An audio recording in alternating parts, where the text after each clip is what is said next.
నమస్కారం అమ్మా. నమస్తే సార్. బాగున్నారా అమ్మా? బాగున్నాం సార్.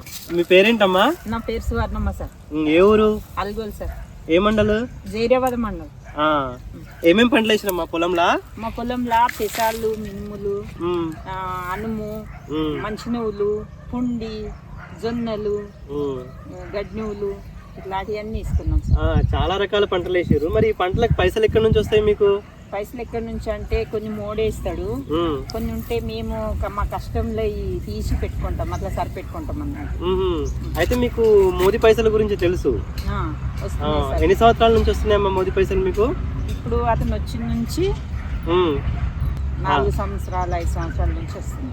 ఓకే. అయితే ఇప్పుడు మీకు పిఎం కిసాన్ సమ్మాన్ నిధి డబ్బుల గురించి తెలుసు, అవి మీకు పడతా ఉన్నాయి.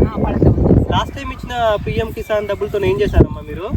దున్నిపిస్తాం సార్ పొలంలా, దున్నిపిచ్చి ఇత్తనాలు కొన్నాము, అట్లా ఏదానికి ఒక దానికి సరిపెట్టుకుంటాం. 3 పైసలు పడ్డసంది, కొంచెం బయట అప్పులు తెచ్చుడు తగ్గింది. అయితే మిత్తికి తెచ్చుకుంటుంటే మేము ఆ మిత్తి అనేది తగ్గిపోయింది మాకు. అయితే ఆ పైసలు వచ్చి మాకు కొంచెం లాభమే, 3 పైసలు వచ్చిన నుంచి లాభమే మాకు. అందుబాటు కాక భూములు పడి తీసుకొనడము, మళ్ళీ మిత్తికి పైసలు దొరకకుంటే ఇత్తనాలు తెచ్చుకొని పైసలు లేకుండా పెట్టనాట్లు ఉంచడం అది ఉంటుండే అన్నమాట. ఇప్పుడు 3 పైసలు వచ్చిన నుంచి కొంచెం మంచిగానే లాభం ఉన్నది. బానే ఉందమ్మా. అయితే మోదీ పైసలు లాభం అవుతున్నాయి కదా మీకు? లాభం అవుతుంది. అదే విధంగా ఆగస్ట్ 2వ తారీఖున మోదీ పైసలు ఏవైతే ఉన్నాయో 20వ విడతగా మళ్ళీ వేస్తున్నారు. అదే ఆ ప్రోగ్రామ్ ఏదైతే ఉందో ఆ ప్రోగ్రామ్ ని మనం డిడిఎస్ కృషి విజ్ఞాన కేంద్రం జహీరాబాద్ లో మనం చేస్తున్నాం.